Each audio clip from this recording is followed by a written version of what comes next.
জনাইছো এই মুহূৰ্তত ডাঙৰ খবৰ জাগিৰোডত আৰক্ষীৰ বৃহৎ সফলতা জাগিৰোডত বৃহৎ পৰিমাণৰ ড্ৰাগছসহ মহিলা আটক আটকাধীন মহিলাগৰাকী মণিপুৰৰ 25 বছৰীয়া ছফিয়া মহিলাগৰাকী পৰ্যাপ্ত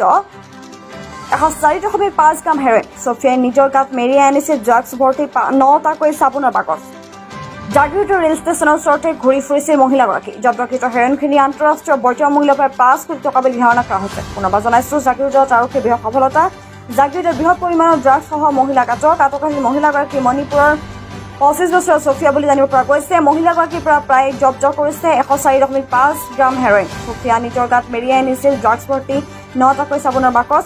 জাগিৰোড ৰেল ষ্টেচনৰ ওচৰতে ঘূৰি ফুৰিছিল মহিলাগৰাকী জব্দকৃত হেৰইনখিনি আন্তঃৰাষ্ট্ৰীয় বজাৰ মূল্য প্ৰায় 5 কোটি টকা বুলি ধাৰণা কৰা হৈছে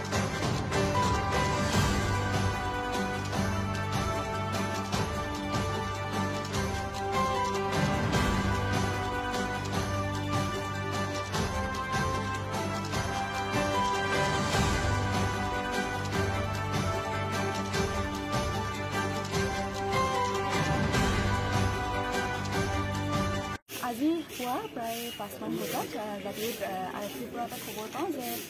মণিপুৰৰ এগৰাকী মহিলাক আমাৰ জাগিৰোড ৰেলৱে ষ্টেচনৰ সন্মুখতে সন্দেহজনক অৱস্থাত তেওঁলোকে আবদ্ধ কৰি ৰাখে আৰু মহিলাগৰাকীৰ ভাষ্যমতে তেখেত ইম্ফলৰ সাপ্তা বুলি ঠাই হয় অৱশ্যে আমি পৰীক্ষা কৰা নাই তেওঁৰ পৰিচয়টো তাৰপিছত আমি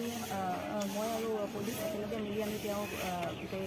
পৰীক্ষা কৰোঁ তাৰপিছত আমি আমাৰ ড্ৰাগছ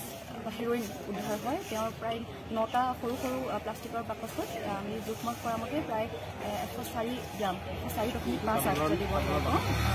চাবোনৰ বাকচত তেওঁ এইখিনি তেওঁ শৰীৰত কাপোৰৰ তলত লুকুৱাই পেলাই তেওঁ সৰবৰাহত জড়িত আছিল গতিকে খুব এটা ডাঙৰ আমাৰ আজি সফলতা বুলি ক'ব লাগিব ড্ৰাগছৰ বিৰুদ্ধে গতিকে এতিয়া আমি গোটেই বস্তুখিনি জব্দ কৰিছোঁ আৰু আমাৰ ফৰ্মেলিটিখিনি সম্পূৰ্ণ হৈছে তাৰপিছৰ